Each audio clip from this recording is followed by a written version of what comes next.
नमस्कार. मी संभाजी नवले, मंथन समन्वयक शाखा बार्शी तालुका.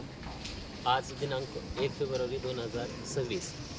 आज या ठिकाणी मंथन वेलफेअर फाउंडेशन अहिल्यानगर या संस्थेच्या वतीनं संपूर्ण महाराष्ट्र राज्यामध्ये मंथन वेलफेअर फाउंडेशन ही परीक्षा घेतली जात आहे.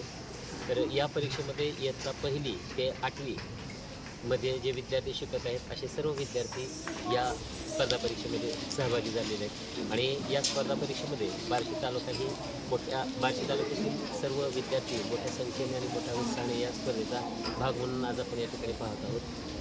बार्शी तालुक्यामध्ये आपण जवळपास 22 सेंटर बार्शी तालुक्यामध्ये आहेत. त्याच्यामध्येच जवळपास एक 6,828 विद्यार्थी आज या परीक्षेच्या माध्यमातून परीक्षा देत आहेत. तर या परीक्षेमध्ये सर्व माध्यमाची मुलं समाविष्ट झालेली आहेत. आपण बार्शीतला एक सेंटर जे की सुयश विद्यालय बार्शी या ठिकाणी पण विद्यार्थी परीक्षा देत आहोत.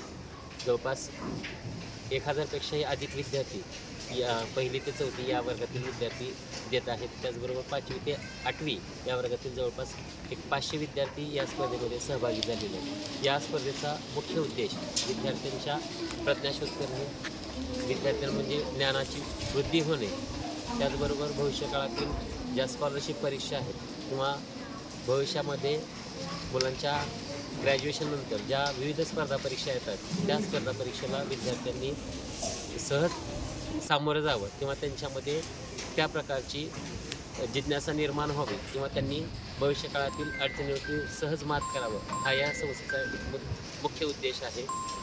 त्याचबरोबर विद्यार्थ्यांना प्रोत्साहित करणे आणि एक सुजन नागरिक बनवणे हा एक या स्पर्धेचा मुख्य उद्देश आहे.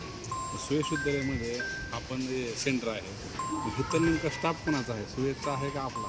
या ज्या काही परीक्षा आपण राबवतो त्याच्यातलं हे जे सेंटर आहे या सेंटरमध्ये जे काही सुपरवायझर किंवा पर्यवेक्षक म्हणून आपण ज्यांना बोलवलेलं आहे ते पर्यवेक्षक आपण म्हणजे या शाळेतला एकही शिक्षक घेत नाही.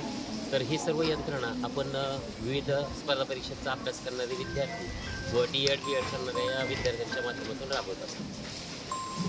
विद्यार्थ्याला कसं विद्यार्थ्यांना फक्त एकच म्हणजे संदेश देईल की त्यांनी वर्षभर जी मेहनत केलेली आहे मनामध्ये कुठेही भीती न बाळगता त्यांनी व्यवस्थितरित्या पेपर सोडवावा आणि रिझल्ट त्यांना निश्चितच त्यांच्या जी काही त्यांनी वर्षभर मेहनत केली त्याचं फळ निश्चित त्यांना परीक्षेत मिळणारच आहे.